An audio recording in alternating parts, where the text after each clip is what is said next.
Okay, we now welcome on a very special guest, and hopefully two in just a moment. We've got one of the hosts of the Bleav in Dogs podcast. So we're doing another cross Bleav, I guess, interview to preview yet another Mizzou football game.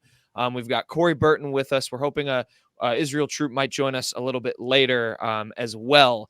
But yeah, we got Corey Burton in the house. Another first time guest. We've had a couple of first time guests the last couple shows, Kenny, which has been fun.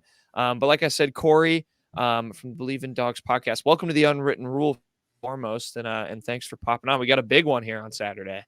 Absolutely, man. Well, I appreciate you guys having me on, man. This is fun, and welcome to Bleav. And you guys are fairly new to the Bleav family, so we welcome you there.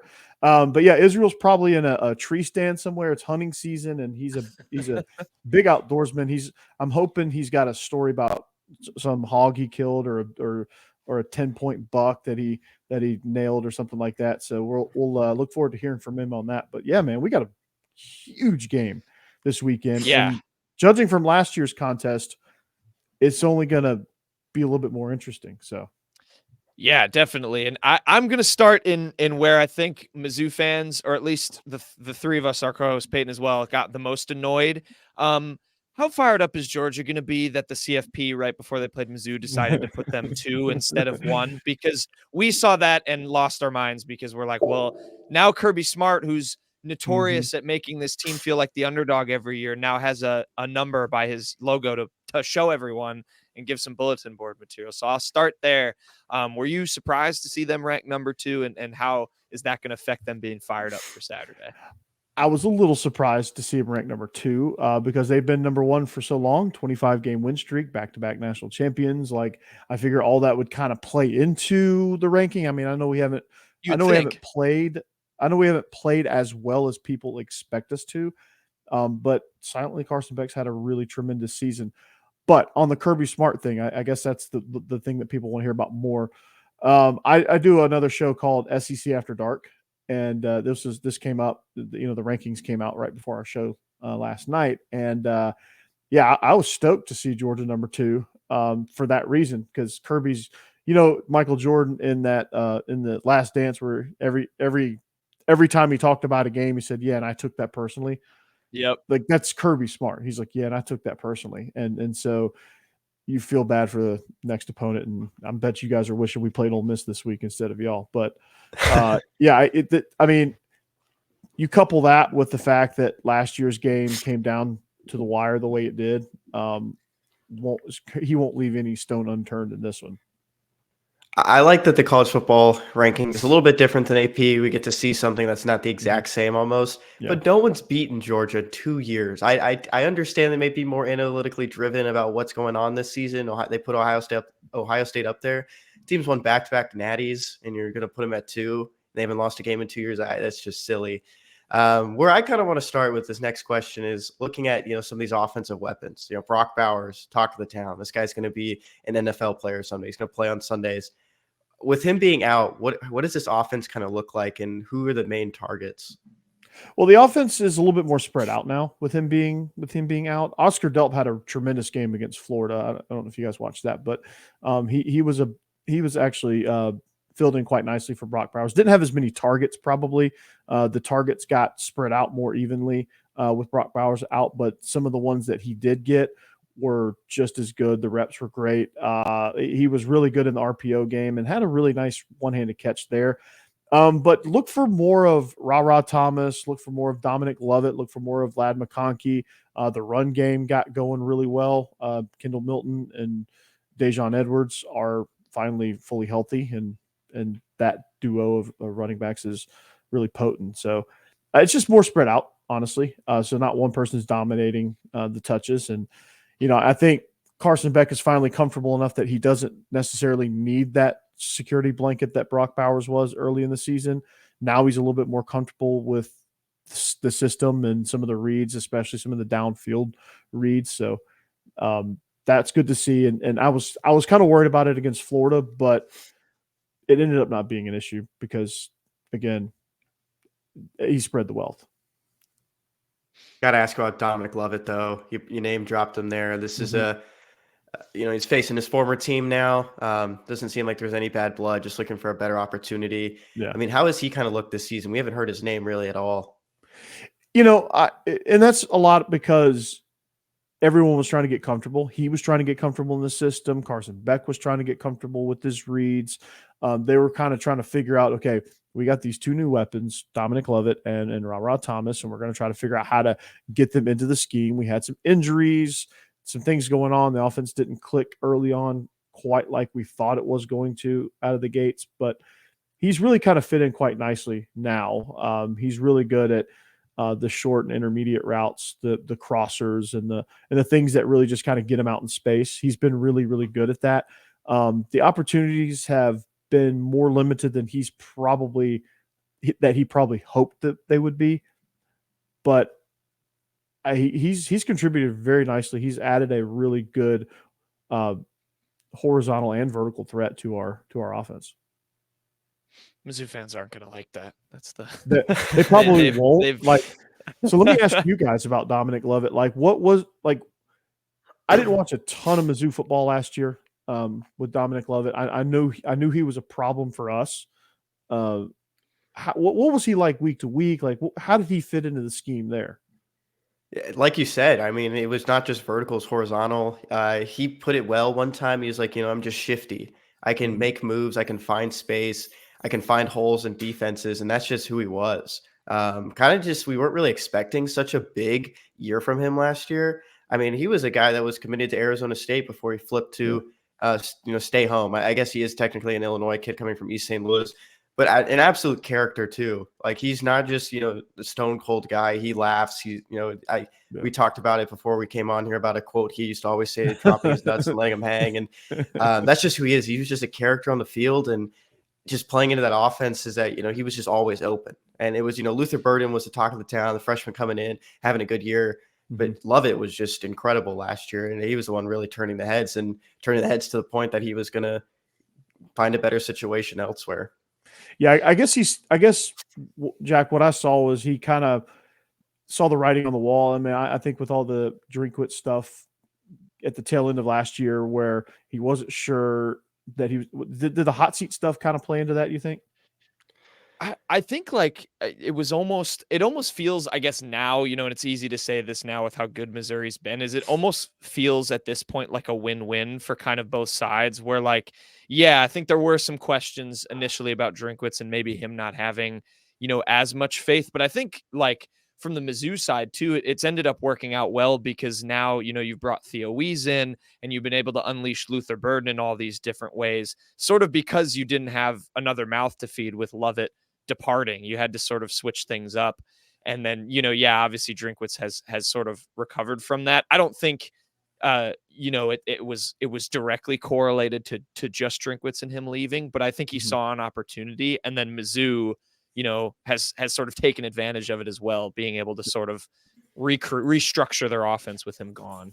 Yeah. And like I said, I haven't seen, you don't see many situations that's win-win like that, which is, it's good to see it. And a good division is always great for college football. So and Mizzou being good just only enhances the Eastern Division, which is actually going to go away after this year. So that'll be interesting. But I was always curious to kind of what he left, and most situations you see the fans and they're always like, yeah, good riddance. Yeah, we're glad to leave him.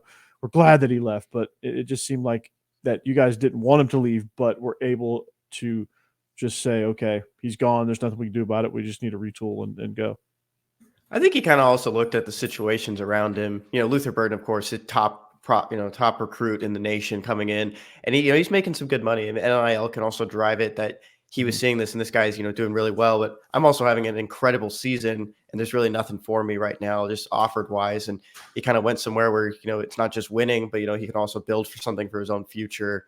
And I think that really played into it as well. And the thing that kind of always stood out to me too is that you see some of the other players responding to him on social media. It's like, I don't get why Mizzou fans are going after our guy like this. He's still our brother kind of mentality. It's just, he was doing something better for himself. And that really plays into the win-win that Jack talked about.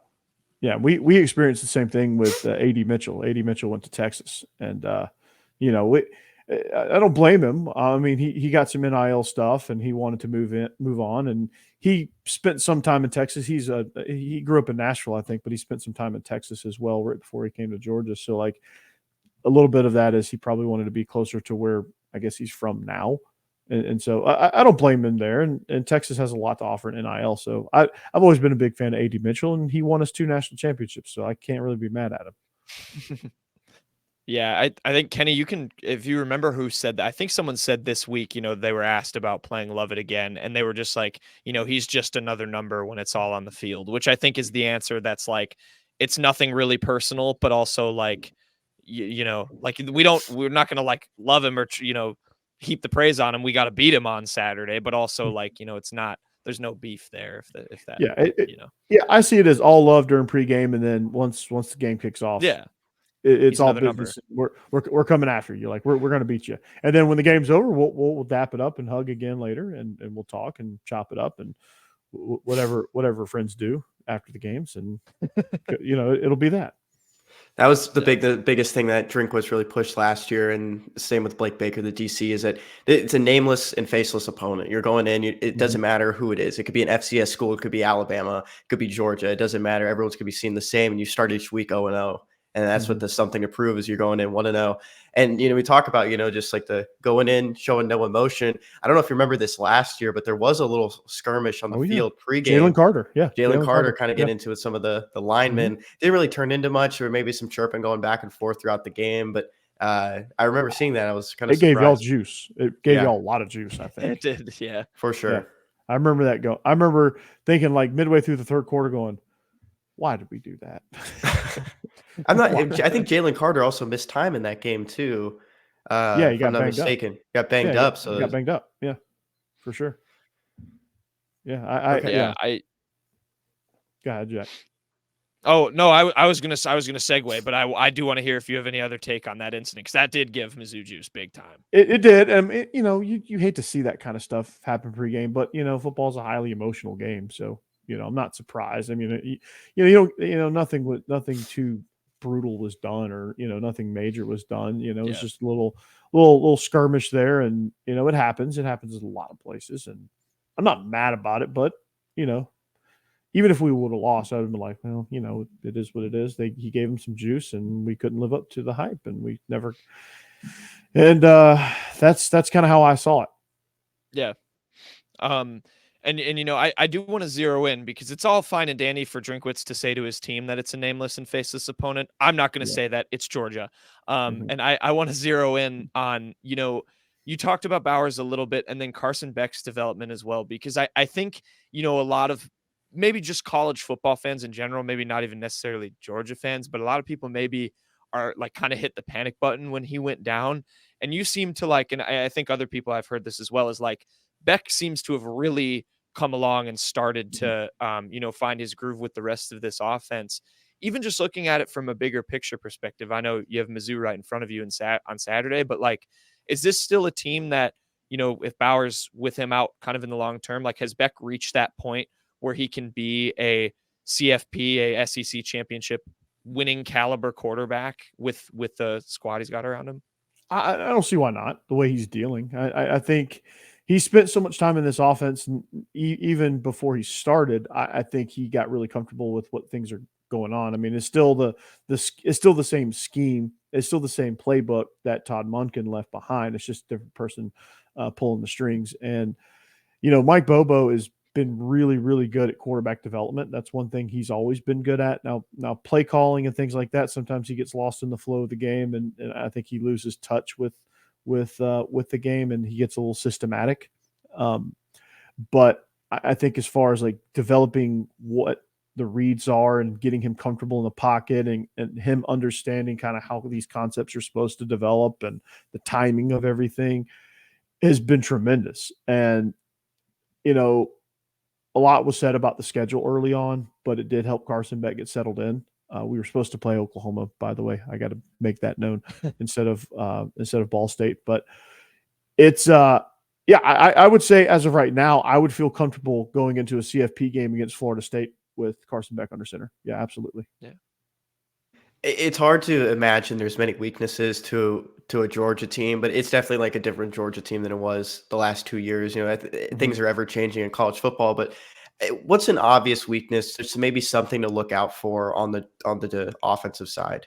On the offensive side, I think right now we just struggle in the interior offensive line for whatever reason. I think it's more communication related. We're not performing as well as expected. I think Cedric Van Pran is having a little bit of a struggle this year, and it could be just the change of play caller and some of the things that go with changing coordinators and the communication piece of it. Defenses are starting to give us a little bit more variety and a little bit different looks and getting us some. Some of it's the predictive play calling where defenses are guessing right and they're bringing more than we can block. But yeah, right now, I mean, offensive line came in as a strength, and right now they're just inconsistent. Sometimes they're just really, really great against the Florida and Kentucky games and second half of the South Carolina game, and sometimes they're just downright. You're just like wondering if they've ever played football before, and there's some of those drives in the first quarter early in the season where I was like, what did we do all preseason? Like, what's going on here? Like, that sounds a little familiar, doesn't it, Kenny? Yeah, I was wondering if you were gonna ask us what we think is the biggest weakness, and yeah, it's definitely been. I'm gonna fire that right back at you. Yeah, absolutely. What do y'all see? Like, what do y'all as Mizzou fans going? Okay, we're gonna attack Georgia here. Mm-hmm. Offensive line wise, it's been a lot better than last season. Last season, it felt like it was, there was band-aids and stitches trying to hold those guys together. And it was a lot of younger guys trying to mesh well. And this year, Javon Foster at the left tackle position is the highest graded left tackle according to PFF in the SEC. And that's the guy that you probably are going to have. I mean, Georgia's going to have a hard time trying to get through, but it's just like wishy-washy on what kind of offensive line you're going to get. Connor Tollison at center has immensely improved, but he still has some bonehead plays, and that's where they shoot themselves in the foot. Yeah. Is what Coach Drinkwitz always says, that they'll have a penalty. And you look at that Georgia game last year. I mean, there were offensive line penalties that just took them out of the game from like just sealing it earlier than they could have, and they ended up not doing it. And so it's just the offensive line consistency. Xavier Delgado's looked good. He's a graduate, and Armand Membu, who's a freshman or a sophomore now, and he's played some strong on the right side. But it just really depends on what kind of offensive line shows up, and it's looked a lot better. But I mean, it's kind of hard to pick one thing on the offense because a lot of it's looked good, and there's been a lot of parts. I mean, Cody Schrader is one of the top rushers in the SEC, not the fastest guy out there, not the biggest guy, but he puts his head down and he runs. And I think the offensive line just showing up and having a consistent game like it's kind of had every other game this season is really what they need to focus on.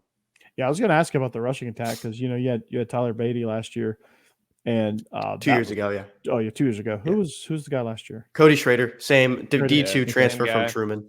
Okay, yeah, I was going to ask how that's been since Batty left, but I didn't realize he left 2 years ago. Okay, maybe. Yeah. Wow. I mean, it's definitely been like it's been a transition. Like Schrader has been like a really awesome story. I mean, he was a walk on, and now this year he's second in the SEC in rushing yards, and he's been a great sort of way to balance. The passing attack's been so good, but it's luckily not been solely one dimensional. But yeah, I mean, he's not Beatty. He's not Larry Roundtree, who Mizzou had before Tyler Beatty.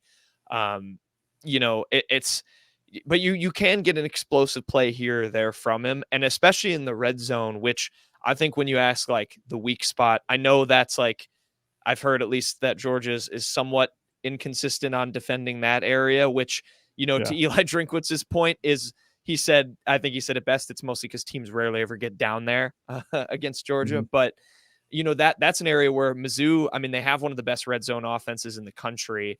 And that is largely down to, they're able to use Schrader, let Cook use his legs. They've had some good play calling in the red zone. I think that's been that's what I've noticed that's what I noticed again. I watched the LSU game, y'all's LSU game, and I was really, really impressed with not only the red zone play calling, but just play calling in general, and just how they were able to use Luther Burton as an absolute weapon in that game. And for one thing that if I was a Mizzou fan, looking at it from an offensive side of the ball, I would be excited to run on this Georgia defensive line because you don't have Jalen Carter. You don't have Jordan Davis. You don't have a big superstar name. You have a group that's trying to figure out who that guy is going to be, which doesn't exist in this group yet.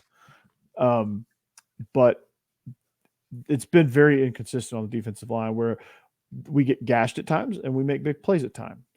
And it's just one of those things where, it seems like you get gashed and then you get gashed again. It's like a momentum thing with this defensive line. If you hit one big run, you're probably going to hit a few. Just go back and watch the Auburn tape. They did a tremendous job. They're so one-dimensional. They're probably one of the most one-dimensional teams that Georgia's ever played. And they rushed. It felt like they rushed for 600 yards. Jarquez Hunter was a beast, but he's a good running back, not taking anything away from him, but they weren't going against Jalen Carter and Jordan Davis from 2 years ago. Looking at this Mizzou offense as well against that defense is that when you come into this game, it might look a little bit different than it did last year because Kirby Moore is now the OC coming over from Fresno State. Mm-hmm. Drinkwitz gives up full play calling to him, which has been great for him. Oh, yeah, it's been perfect, and that's what Drinkwitz needed. He needed someone to kind of take that role so he can be, just make the right calls as the head coach. And you look at the running back play is one thing I just want to point out that sometimes, especially the last season, there were 5 guys getting carries. So it wasn't just Cody Schrader, Nate Pete had a pretty brutal game against Auburn, if you remember that, just extending the football and fumbling in the end zone. But he just hasn't been in the mix the last couple of weeks. It's been Cody Schrader dominating the ball. And I'm going to throw guys out there you don't even need to know because they're not here anymore. But Taj Butts, Michael Cox, there were guys getting carries just out on the field as blockers too. That doesn't really happen anymore. And the tight end position isn't something to really stand out for just in the receiving game. But there's some good. There's a duo of tight end blockers that are freshmen for Mizzou, and those are the guys that are now taking over that role of what those running backs were kind of doing as extra blockers, and it just looks like a totally different offense, and it's just firing on all cylinders. Yeah. So when you guys look at Georgia's defense from an offensive perspective, like where are you, like game plan wise, like if Coach Drinkwitz came by and said, "Here, Kenny, here, Jack, you guys need to devise a game plan to beat Georgia," where are you attacking? What are you? What are you taking advantage of? I mean, from what it sounds like, it's like, kind of taking advantage in that running game. And I'll let Kenny get his take on here on that first too. But I also really want to know too, like in terms of this pass defense, like I haven't heard a ton, about how difficult that's been, to get through other than, one name that I had circled that I wanted to ask you about, Malachi Starks. Who's been tremendous and was good last year as a freshman. Yeah. My game plan would probably be, use your weapons and throw away from him. Then, I think, maybe lean on your rushing attack a little bit more from the sounds of it, because you don't have a Jalen Carter to run through, thankfully, anymore. Absolutely. And the linebackers can only do so much. Yeah, I would go. That's exactly what I would do. Yeah. Kenny? Yeah, just go all over that run defense. And it's not just Cody Schrader, it's Brady Cook. This Mizzou offense called for its quarterback to get 2 first downs with his legs every single game. And for Brady Cook, he had the banged up knee for a little bit a couple of weeks ago against Memphis, and it kind of sprinkled into some of these other games. But he looks fully healthy now. He's not on the injury report anymore as a probable or questionable. He's looking strong. And it's, it's not just Cody Schrader, pounding up the middle or going out to, there's some of the zone reads. It's just him going out there and just scrambling. And if he's going to hit some deep passes, guy like Marquise Johnson, who's a freshman, has wheels, he might explode for one. But those other big explosive plays can come from Brady Cook's legs. He looks healthy out there, and he can grab you some first downs.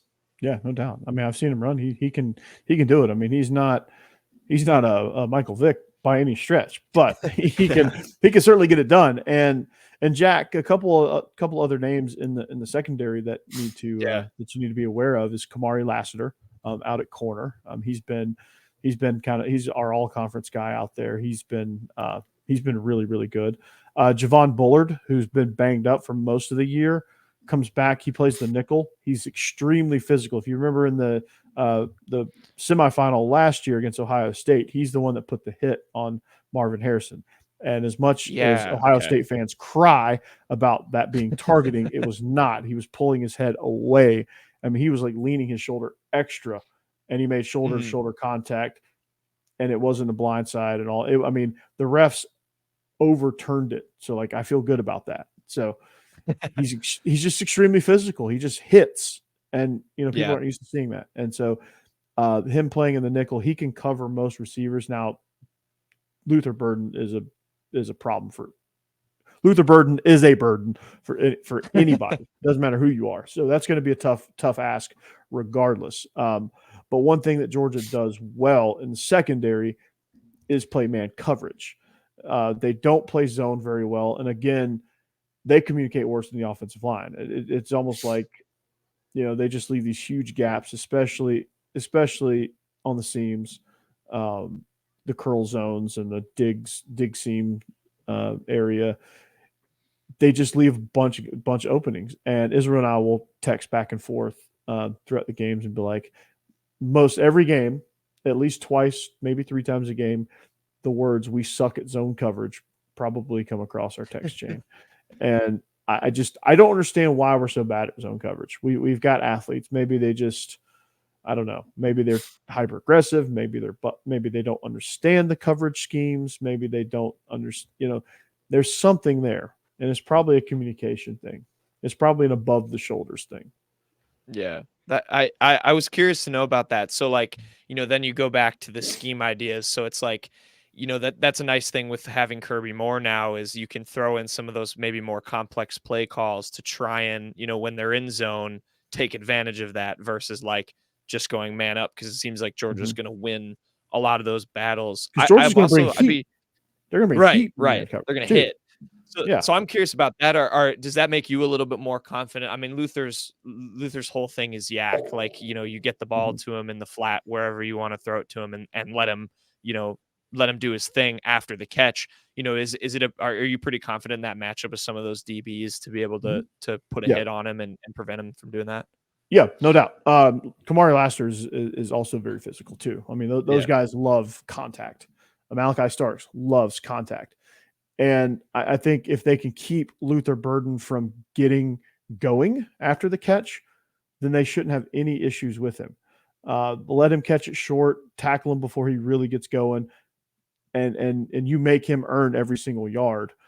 And that's how you stop a guy like that. You're just physical. You just physically beat him up. Yeah. You jostle him off the line. You press him. You're just, and every once in a while, you just got to know. It's like it's like guarding Kobe Bryant. He's going to get you at some point. You just got to know, hey, he's going to get me at some point. Switched on. Yeah. But I'm going to beat him up most of the game, and I'm going to limit his big plays. And I'm going to frustrate him. I'm going to make sure that he can't get going, because once he gets going, you guys have seen plenty of it. Opponents have seen too much of it. Once he gets going, he's dangerous, and he can change a game. Yeah, that's going to be such a fun battle then, because like Burton, like he doesn't shy away from contact either. Like he's not afraid. He's been like flipped out of bounds a couple of times. We've been screaming for him to get taken off of punt returns because we're worried he's going to get injured. He's a dog, dude. He is a dog. Like that'll be gets after it, man. I love watching him play. Yeah, he's fun. And so I really like especially Starks, and I'm glad you informed me about more of I meant to look into more of their corners and DBs, because I like hard hitting corners. So that'll be an exciting matchup. Yeah, Lassiter and Bullard are certainly they fit that bill for sure. And then of course Dalen Everett on the other side is nothing to shake a stick. I mean, he's no slouch either. I mean, it's probably on defense probably our strongest group, because they just got a lot of experience. And then our inside backers are very experienced. And then we have Michael Williams, who's the next great pass rusher, but he just can't do it by himself.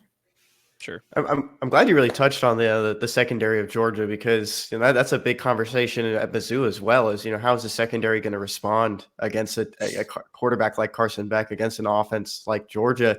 Because coming into this game, Ennis Rakestraw, who's one of the more prominent corners in the SEC, he's back healthy. Chris Abrams-Drain is having an amazing season.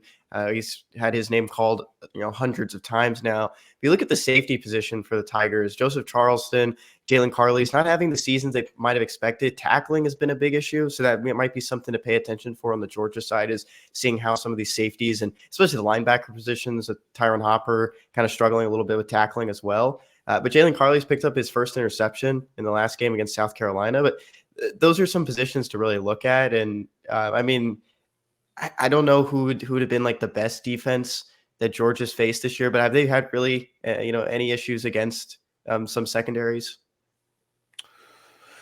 To be honest, Kentucky secondary wasn't as good as we thought they were going to be. I thought we were going to have a tough time with them, and didn't. Florida secondary, we had no issues there. So no, honestly not. This will probably, this stretch of games will probably be our biggest test as far as that is concerned. Now, the rushing defense of some of these teams have been tough. We had a struggle in the first half against South Carolina. They played actually pretty well in the secondary, and then we kind of figured some things out, and then went out and played the second half, because South Carolina is terrible in the second half. But they've been terrible in the second half all year long. But to answer your question, not really. I wouldn't consider Florida very challenging in the secondary, and those have really been the only two big games that we've had so far. Yeah, and two more points I would throw out there just about Missouri's defense to keep an eye on is that these defensive tackles really kind of struggled at the beginning of the season. Weren't really getting through the offensive side, putting any pressure to help out those guys on the end. And but right now, Jaden Jernigan and Christian Williams and Josh Landry, they're not the fastest guys, but they can push people over. And we talked about the struggles maybe on the interior of the defensive line for Georgia. Those are the guys to really keep an eye on. Some of the numbers is just 5, 00, or 0 and 90. Those are the ones that I would keep an eye on. Linebacker position, though, I mentioned Tyron Hopper. A little bit of struggles with the tackling this year. He's always graded so well, according to PFF, coming over from Florida. Everyone was really great excited. Stat to be struggling in his tackling. Yeah, we deem him if there was a stat for most missed tackles in the country out there, he would be running away with that category. Yeah. He likes to bounce off people, and he still grades pretty fine against PFF, and PFF loved him last year. But another guy, Chad Bailey, who's one of the captains on defense, the middle linebacker, who's the Mike, he's going to be out. So the guy to look out for is Chuck Hicks, who was a Wyoming transfer, didn't get to play last year because of an injury. So in the linebacker position, looks a little bit shaky right now, but Tyron Hopper has proven that he can bounce back. You look at his season last year. Okay. Yeah, that's quite a bit. I don't think coming into last year's game, I would have probably been so aware of so many names because, again, I think y'all were at a different place this time last year. And just to see the improvement of this program just in a year's time. You're talking about all these notable guys, and it's good to see. And I think it's going to prove to be another challenge. And I love that Georgia's at home in this one. Thankful that Georgia's at home in this one, because that makes that a little bit, I don't want to say easier, that's probably not the right word, but it makes it a little bit more in our favor, I guess, in this contest. So one thing Georgia's offensive line has been really good at has been pass pro. I think that's one of the reasons why Carson Beck's been able to do what he's done. They've been actually surprisingly good in pass pro, which I thought we would struggle in pass pro and be dominant in the run game, and it's been the exact opposite. And we're not necessarily dominant in pass pro, but I think we're very, very good at that. Yeah, so a big key could be, Mizzou gets to Carson Beck a couple times early. That could maybe shake things up for, how the rest of the game goes. Yeah, and Auburn was able to get through. Auburn has a really good defensive front, and they were able to get through some, especially in some, if you can get Georgia in some third and longs, if you can get them behind the chains, I think you have a chance of getting some heat on Carson Beck. He can run, and he can run well. He just doesn't. He just it takes him a while to pull the ball down and run, because he just is unsure of it. But yeah, I'm super excited about this matchup, man. I'm just there's just so many different things happening, like the defense, Georgia's defense front versus Schrader in the run game, Schrader and Brady Cook in the run game. How are they going to handle Luther Burton? How is Mizzou going to handle Luther Burton? Are they going to move him around? Like, has that been happening all year long? Does he move around and attack you from different spots? Like, how does that work in y'all's offense? We talked about this. I wouldn't say at length, but maybe like a good 10-minute, 5-minute conversation. That you look at his stats last year compared to this year, a lot more end arounds. He still does some pop passes, and they'll find him in space instead of just looking downfield or over the middle. And it's just a lot less end arounds though, and that was something that they liked to do a lot last year. It kind of got banged up a lot though, because he was getting hit pretty hard in the backfield on some of them. It's more just about finding him space and let him do his thing. And Jack said it good. It's like yak, and let him get the ball, let him see what he can do. The one play that always like defines Luther Burton is against Louisiana Tech in his freshman season last year. He gets the ball, 2 guys are draped on him. He's maybe 10 yards out and he scores standing up. And that's just who he is. Like, he can power through guys. And he doesn't always look like the strongest guy out there. You look at him, he looks, just like a regular wide receiver. And he can just power through people, and he just has a lot of force, and he doesn't really, he cares about his body, but he'll put it on the line just to score. Yeah. It impresses me for sure. What is it with Missouri and getting these big time receivers? Like, it seems like you guys get a big time guy like Luther Burton almost like every other recruiting cycle. What draws these receivers to Missouri? I've always been curious about that. Nasty wideouts. Yeah, Jacob Peeler. So he was the wide receiver coach at Ole Miss during the A.J. Brown and DK Metcalf era. And he has that resume behind him that he's proven to a lot of offensive coordinators, head coaches, that he can get a lot of good wide receivers. And this wide receiver class that they have in right now for the 2023 year, there's some good 3 and 4 stars in there that are going to be contributors in the next 2 years. There's already one right now. We mentioned him earlier, Marquise Johnson, who's just an absolute bullet. Like, he's one of the fastest guys in the SEC. He's someone I think, like, if there's a play that makes a difference in this game, I almost think Marquise Johnson is the one to make it. Like, he doesn't get targeted much, but when he does, it's on a deep fly, and he absolutely burns a guy for, like, a deep touchdown. And, like, I don't know if he'll necessarily do that, but if they let him get free, he's really, really dangerous. Just to add to that. Sorry, Kenny. There you go. Speed kills, man. I'd also just throw in there that Drinkwitz is just a hell of a recruiter. He's really shown it. He showed in that 2021 class. Not a lot of guys panned out, but we look at, Luther Burton comes in 2022, and it's just sprinkling in some other guys. They almost got Ryan Wingo. That's where I kind of want to build my next question. Ryan Wingo was a 5-star. He verbally committed to Texas last week, and a lot of Mizzou fans were pretty upset because it looked like he was going to be a Tiger, like, no matter what. Luther had a lot of connections to Georgia. It looked like he was maybe going to be a Bulldog after he decommitted from Oklahoma. Is there any hard feelings towards him, or is it just another 5-star? I don't want to say it's just another 5-star. I know we've been getting an unprecedented number of 5-stars. So, anytime you have a chance of getting a guy like Luther Burton, it does sting a little bit. There's no hard feelings. He's a kid. He felt comfortable at Missouri, and he wanted to go to Missouri. Like, I don't have any problem with that, except for that one Saturday every year when we have to defend him. But no, there's no hard feelings, and not for me. There's some segments of our fan that probably hates him because he didn't choose Georgia, and they hate everybody who doesn't choose Georgia, which just baffles me. I don't like that at all about college football, where the fans are like, oh, don't boo a kid because he didn't choose your school. Like, there's a lot of factors that go into it that people don't realize. And I just hate that. I really, really, that really gets under my skin, is when people are like, oh, you suck. You didn't choose our school. These are 18-year-olds. Like, who cares? Who cares? Like, and Georgia's been fortunate enough to recruit at a high level to where, we'll just call the next one in, and it doesn't really matter. But at the end of the day, these are kids. Like, there's no hard feelings. But you just go and say, okay, all right, well then, we got to move on down the list and go. And you wish Luther Burton well. And I'm sure a lot of these kids know each other. I'm sure there's some friendly trash talk going on between the sides. But I'm not worried about it at all.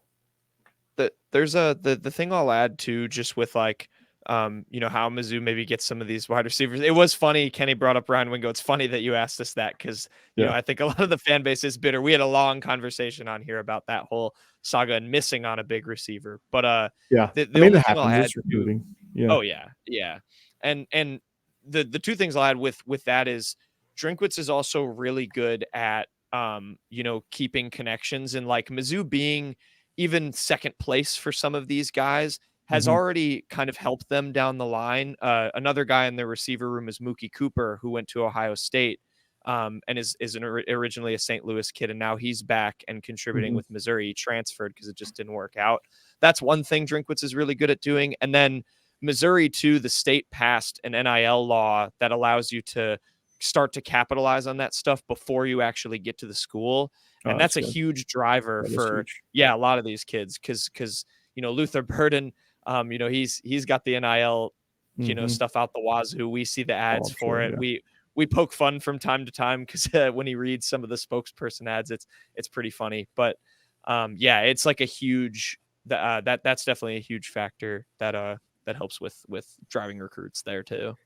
Yeah, no doubt. I mean, you know, with the transfer portal being the way that it is, you can't burn bridges as a coach. And if you do, you're stupid, right? You can't do that. Like that goes on the bitterness end of it. And I would give some advice to your fan base as far as like the Ryan Wingo situation. Don't be bitter, because like it's never over until he graduates and runs out of eligibility. Like he could come back via the transfer portal, especially if he was heavily considering your school. There's always that chance. And, you know, maybe the one factor that he was looking at goes in his favor. And then like, maybe he gets to Texas and realizes, okay, all right, maybe this isn't the right situation for me, or maybe Sarkisian gets fired, or, you know, something happens. Arch Manning never throws me the ball. Yeah, Arch Manning is stingy. He throws so-and-so the ball all the time and not me. I'm going to transfer. Or, hey, I got a really good NIL deal in the works here in St. Louis. All I got to do is enroll at Missouri, and here we go.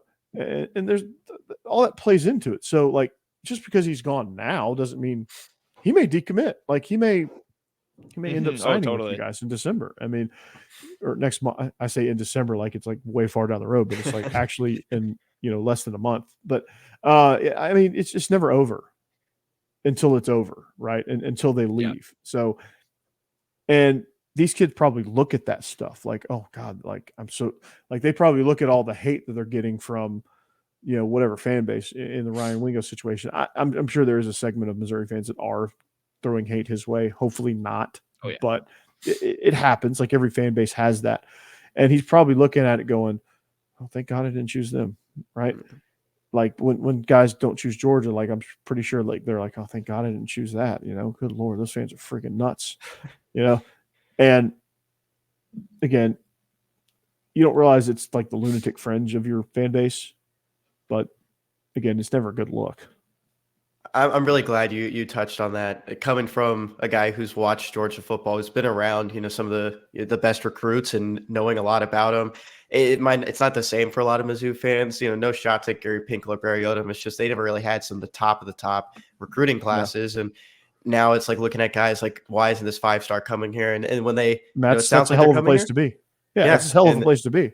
And it's a good feeling to see all these guys like even considering it or being, you know, in the top twos, and then some of them even landing with Mizzou. But at the end of the day, you kind of just have to move forward. And I think a good thing about Mizzou Twitter and just like some of this Mizzou following is that there were some people, you know, pretty angry about it, but it's also just been like a good group of, you know, just a good following on social media that they don't really get too much into it. They don't really get angry. I don't know if you've experienced it before, but they do like to spam people with memes. It's a bigger thing on the basketball. But they just attack people's memes. It's not like anything hatred. They just like to have fun with it. And I think there was a lot of frustration just because Texas made such a late push for Ryan Wingo, like at the last second, and got him. But I mean, you got to move forward. And I like what you said, that, you know, it's not over till it's over. Yeah. And I get being disappointed. Like every right to be disappointed that he didn't choose Missouri. Like there's a difference between being a little frustrated, a little disappointed, than being straight up angry. Like there's a huge difference in that. Like, and I guess it's where you direct it. Like it's a little frustrating. Like, okay, why couldn't we close this guy? And as long as it stays kind of in that realm, it's okay in my eyes. It's like, oh dang, we didn't get that guy. Like, why didn't we get that guy? Like, what happened? Okay, well maybe the next guy will learn. That type of thing. Yeah, totally. Okay, Corey, I've got a fun question for you as well, but I want to ask this first. I'm curious, great game on Saturday. I think, we delved into a ton of the facets. Right now I'm looking at the Bet Online odds. It's Georgia -15. I would like to know if you think Missouri covers that, or if maybe if you want to throw a score prediction, go for it. I don't want to make anyone give a prediction, but if they maybe cover, and your thoughts on that. All right, before the CFP ranking, I was going to say it was going to be a tight one, but Georgia was going to barely cover. After the CFP ranking, Georgia 269, Missouri -2. No, they're not going to show up. Actually. Yeah, I know, right? They're going to lose points. Yeah. No, I think it's going to be, I think it's going to be a cover. I think Georgia's going to cover this one. It's a home game, a revenge game, and a stick it to the CFP rankings game now. So I definitely think it's going to be a cover. It's probably, a lot of people are saying it's going to be a blowout, but, I think 17, obviously 17 points is a cover. And I think it's going to be, to me, I see this game playing out in a way that it's tight, kind of back and forth in the first half. Then Georgia gets a little nudge of momentum in the third quarter, and then they just kind of push it out there and get like a fourth quarter cover.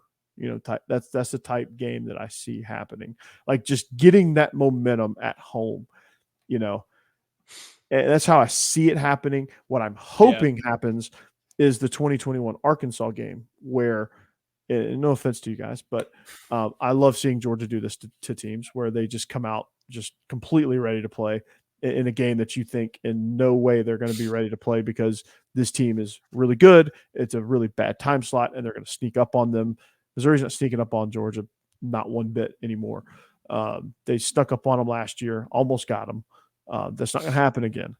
I hope it comes out like that 2021 Arkansas game where it was like 30-0 at the end of the first quarter, where it was just an avalanche of just dominance. I don't think we're built like that, though, honestly. I wish we were, but I don't think we're built. That 21 team was just ridiculous. And they could do that to people. This team can't really do that to people, but they can like slowly. If this makes any sense at all, they can slowly avalanche you to where in the fourth quarter it feels like you're buried, but it's really been a tight game for most of the way. It's like quicksand, not an avalanche. Yeah, a little slower. A little slower. Yeah. How do you guys see it? I feel like Georgia's going to shift the momentum at some point and just step on their throats almost. Yeah. I'm not going to sell Mizzou short. It's been a very good season. They've shown a lot of strengths on offense and defense. But when you face a team that just has so many more weapons and just is more like settled into the SEC, not the SEC, but just into college football and the state of the program, it's just I see it as a 2-score game in favor of Georgia. I don't know if it's going to be 15 points like how Bet Online sees it. I think it might be more of like 10 or 13. And I think that's a fair thing to say. And I like what you said, that it's going to be something in that fourth quarter that kind of puts it away. Almost like the LSU game, not a pick six on like a drive that could really shift it. Like for what happened to Mizzou, maybe just something that maybe a field goal or a touchdown that just kind of puts them ahead with maybe 4 or 5 minutes to go and the Tigers are kind of buried behind it. Yeah, I mean this is how Georgia's been playing all year. Yeah, I'm along the same lines. I'm hoping that the thing that happens that turns the tide to Georgia isn't like how it was in LSU, which truly what killed that game was an offensive penalty by Mizzou that set up a comedy of errors that then lost in the game. Yeah. I hope it's at least a play that Georgia makes. But yeah, I see that too. I think probably a 10 or 14 point Bulldogs win. You're really convincing me, Corey, with what you said about the DBs in the secondary. I think that's a little bit that makes me nervous for Luther Burton in terms battle, of dude. Like yeah, it's going to be a battle, man. I think it's. I mean, if you want actual score prediction, like I think it's going to be kind of one of the, like 38-21 type game, 38-20 probably. I could see that. I can You see know, that. Yeah, I don't know. That secondary is scary to me, and looking into them more now. And I'm a big, I love hard hitting corners like that, just Mhm. come up and pile drive guy. That's, I don't know. That's the kind of DB play I like to see, and I think that's a good counter for what Luther can do. Anyway, yeah, I think Mizzou will sneak a cover though. And again, the I way can see Mizzou that. fans are seeing it, it's like there's literally polls going around that's like, are y'all going to be happy with a 14-point loss? And everyone's like, yes, they're still going to be, 2-loss team and can still go on and do good things by Mizzou Yeah, standards for the rest of the year. there's still a lot of good football to be played, and honestly, the one loss was a very winnable game that showed that game. I mean, even in the loss, that game showed that hey, this Missouri team is for real, because what's happening with LSU right now is that Jaden Daniels is in the Heisman race. He's the front runner in the Heisman race, and they've got a huge game with big time SEC West implications on the line for with against Alabama this weekend. So, I mean, that's a they're considered an elite football team, and Missouri was just this piddly little East team where their coach was going to be probably the first one out the door. That kind of put you on the map, that kind of said, okay, Missouri can play. And then y'all backed it up, which was the more impressive part. Like from that game on, y'all have backed it up. And I've been really impressed with that. Yeah. I'd like to throw out there a text from Peyton, who's our other co-host, about what a score prediction would be. He said 38-24, very close to yours, Corey, the 21 or 20. And I'm in that range too. That would be a cover. That would be a cover for y'all. That'd be a cover. Yeah. Good teams win, great teams cover. I mean, that's right. How Yes. it goes. Corey, my last question, just on the Georgia subject, what was it like watching Noah Ruggles miss that field goal right on New Year's Eve? Because that was an electric moment for just like me as a college football fan. I think I felt every emotion in that one kick. Like it was relief, joy, excitement, and knowing that we just won the national championship, because TCU obviously you saw what obviously happened there, but when he missed that, I was like, oh my God, thank God. Like it just, that was a roller coaster of a game. Probably one of the best games I've ever seen. And yeah, I was one of the more excited times that I've had. Given the 21 season where we broke the 42-year curse of the national the drought, where we broke the drought. Yeah. That was a good. Right. That was a really good stretch. The 17 Rose Bowl against Baker Mayfield was also along that same line of games that you're just like, whoo, I got to work out after that game. Just watching it, like I'm pacing back and forth, like I didn't sit down in my living room. Yeah, you don't sit. You're like right up on the TV. You're just like, it's like you're in the game, and you wake up the next morning feeling like you just played in that game. And that's how I felt. And it was New Year's too. So it was like, it happened right at midnight. Right at the stroke of midnight. Yeah. Which was wild. Amazing. So yeah, to answer your question. Yeah. I got two questions for you. One's coming from me, and then one will come from Peyton. So I know these are both going to be about former Georgia quarterbacks. Do you know the whole joke about Matthew Stafford and how he used to catch Clayton Kershaw in high school? Does that get brought up a lot at Georgia? It gets brought up a lot everywhere. It's kind of like their go-to thing of like, hey, did you know this Cy Young winner and Super Bowl champion quarterback are best friends and played high school baseball together? Yeah, it's like one of those things you always hear about. You know how the CBS game of the week, they always have that one storyline that they just pile drive into your head. There you go. That's it. That's one of them. That's one of them. Okay. My second one is our friend Peyton, our other co-host that's on would be on here today. I'm Peyton. You're Peyton today. Right yeah. I'd replace Peyton with Corey. That can be arranged. So for Peyton, yeah. in 2019, when we first met Peyton, huge Bears fan. He's from Chicago. That's where he's originally from. He wanted Jake Fromm. He wanted Jake Fromm more than anyone. Really dodged a bullet. Ended up going to the 5th round, but I mean, when Jake Fromm was there, what was that like?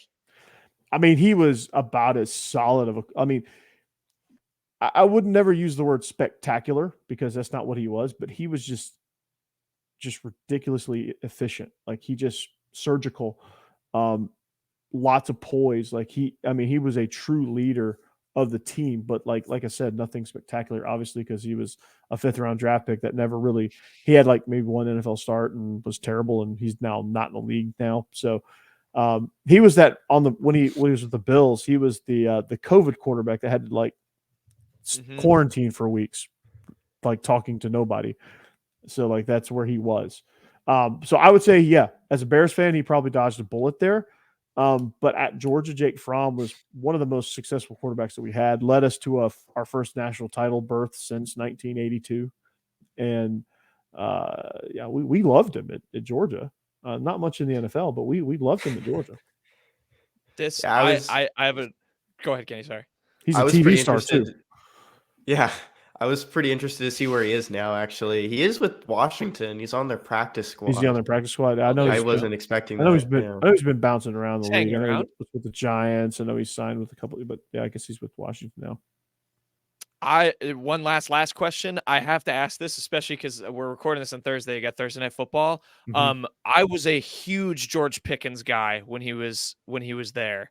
I just any quick take on George Pickens because he's just such a funny and he's really good, obviously, but just a funny player to watch with his just he tries to jump over people. He's so fun. He's so electric, man. He's just got his personality. He's very eccentric. He's just kind of out there already, and he just has fun, man. Like it's all in his mind. He's just having fun. He's just messing with you. He's just doing his thing. And he's just so much fun to watch because some of the catches he makes and the way he contorts his body, the way he really takes pride in blocking. Like he loves blocking. Yeah. Probably the most actually he's enjoyed blocking the most since some guy named Hines Ward for the Steelers. He just loves it. He just loves playing football. And it's just so much fun to watch him. I hate that the Steelers have been struggling in that regard because he hasn't been. Now as electric and explosive as he is in a positive way, unfortunately, he's that in a negative way sometimes too, where he has those blowups. He got in a fight against Georgia Tech. He's blown up on coaches on the sidelines, and he's probably had some incidents that we don't know about in training camp and at the facility. But with the good, you have to take the bad, and his bad hasn't been bad enough to where it's made headlines or he's had to be removed from the team, thankfully at this point. But yeah, he's just an explosive personality, both in a positive way and unfortunately sometimes in a negative way. You got to have those guys though. He's just a football guy. I don't know. He was just so. I remember his freshman season. I watched. I was like, this guy is he was all over the place. Yeah, he's so he had a really bad injury that prevented him from really kind of making a difference in that national title season in 21. Yeah. And he was just more of a decoy. He had a few good plays in him down the stretch there in the SEC championship, the playoff game, and then the national championship game. But that's really kind of all he was limited to, unfortunately, just because his knee just wasn't there yet. But God Almighty, it's so funny. He's just so fun. Yeah, he's unbelievable. Like he was one of my favorites to watch. I loved him. Yeah, he's electric. All right, yeah. Sorry, I had to ask about them. Absolutely. I mean, he's doing the same. He's electrifying Steeler fans like he did for Georgia fans. Totally. All right. Well, yeah, Corey, thank you so much. I think, I'm all out of, I could ask you, I'm sure, about a million Georgia former players, especially with, look at the whole Philadelphia Eagles roster. Yeah. Are people Athens are North? People de facto, are people de facto Eagles fans down there? Because they got so many. Absolutely. I mean, the Falcons haven't given us much to cheer about down in Georgia. Right. I live in Tennessee now, but I grew up in Georgia. So for where most Georgia fans live, the Falcons haven't given them much to cheer about. So yeah, they cheer for the team that represents North Athens. There you go. The North Athens Eagles, of course. Yeah, put that on their next Super Bowl graphic. That's right. All right. Yeah, nice. Well, Corey, thank you so much for coming on. I hope Israel caught something. He's going to have to come on I and tell think us the story. Yeah, he's going to have to show off his. I want to see some hunting pics. Is what Yeah. I'm looking for. I'm going to ask him about it next time I talk to him. But Definitely. they're making a defending run. They're defending their state championship. I think they have this game tomorrow night for the region championship. Big one, yeah. Yeah, so if they clinch region championship, they'll host throughout the playoffs. And so Nice. they won the state championship last year at his school. What school is it called? It's What school? It's Ware County. The Ware County Gators. Yeah, it's down in Waycross, Georgia. And if you've ever heard of Waycross, Georgia, congratulations. It's probably because you've been there. Yeah, it's in the swamp. Yeah. Well, hey, go Gators. Hopefully they can make a run. But yeah, Corey, thank you so much for coming on. We'll definitely have to have you back on again. It's just fun talking football with you. So I'll have to have a home game with you guys next time. There we go. Put you on our turf, right? Home and home. Do we have to do we have to pay you is it like a homecoming game? We have to pay you like $600,000. You have to pay me $1 million. Yeah, to come to How's the that show. sound? Is the Unwritten Rule have that kind of budget yet? That's chump change. No comment. We're gonna throw in an extra $1 million just to be a little nice. There you go. Just for hospitality, Southern hospitality. We're a great I mean, you interview. guys have been in the SEC now since 2012, so I hope you guys have developed a little Southern hospitality. They do a good job. We got to expand our stadium first. That's the next thing on the docket. Yeah. Is there construction going on with that? It's plans. There's plans. Oh, plans. Okay, plans. Yeah. We got plans. I think actually in a couple of days they'll release what they are. So that'll be fun. I mean, even Vanderbilt's expanding their stadium, so I guess you guys got to get on board at some point, right? Well, yeah, you got to play on the freaking construction site. I've been making fun of that all year. Scoreboards hanging from cranes. The scoreboard not only hanging from the crane, it's swaying. It sways in the wind. Yeah, it blows in the wind. And then I always like one of my good friends. He's actually on this network too. He hosts the Bleav in Badgers show. He lives here in Nashville. He's a Badger, and his name's Matt Perkins, and he has season tickets. His wife is a Vanderbilt grad, so they have season tickets. And he invites me to a game or two every year. And I told him this year, I was like, hey, as long as we got bulldozer seats, we're good. Like sitting on the bulldozer in one of the end zones, just held up. Yeah. Just in the what do they call it, the bucket. Yeah, the bucket. Yeah, the scooper. I don't know. Yeah, what do they call it? As long as we got our seats there, I told him I was going to go if we had those seats. If not, then it's a hard pass. I'm out. Yeah.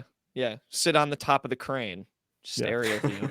They don't need the good. Don't stand under the scoreboard, or you'll be on the news for all the wrong reasons. Yeah. Good point. Yeah, that's such a wild because Georgia and Mizzou both had to suffer through a game there. But there you go. It's such a dead place. I mean, like I didn't watch that game where y'all played Vanderbilt, but I'm sure if it was anything like our game against Vanderbilt, y'all probably you probably slept walk through it. Is what I'm pretty guessing. much. Yeah, pretty much. And then like all of a sudden it's like, okay, we have to win this game. Let's just get out of here. And then you just go and like do what you got to do to win the game and put it away. Yeah. Vandy's has been a trap game though. There was 2019 Mizzou was ranked and then lost to Vandy on the road. That was terrible, but it happens. Vandy will pick you off every once in a while. It's happened to us too. 2016 was Kirby's first year. He got picked off. Brutal. At home too. Oh yeah, and that's I'm surprised he lasted that long. I'm surprised they didn't chase him out of there right away. Shoot, no. What could have been? What could have been? I know, right? He was all conference safety there. They weren't going to run him off after year one. Makes sense. All right. Well, Corey, thank you so much. We'll definitely have you back on, and we'll do the home and home. Guys. We'll make Absolutely, that happen. Man.